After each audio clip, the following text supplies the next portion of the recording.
Risikobestuur is noodsaaklik vir die bereiking van organisatoriese doelwitte deur potensiële ontwrigtings en verliese te minimaliseer.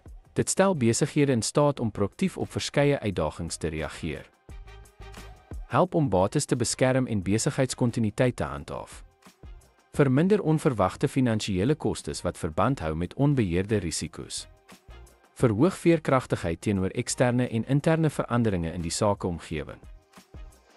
Versterk beleggers en belanghebber vertroue deur 'n verbintenis tot volhoubaarheid te demonstreer. Ondersteun nakoming van regulasies en vermy wetlike gevolge. Bevorder 'n risikobewuste kultuur wat waaksaamheid op alle vlakke van die organisasie aanmoedig.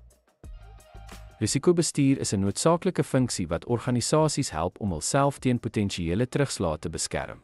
Met effektiewe risikobestuur kan besighede fokus op groei en volhoubaarheid met 'n duidelike, gestruktureerde benadering.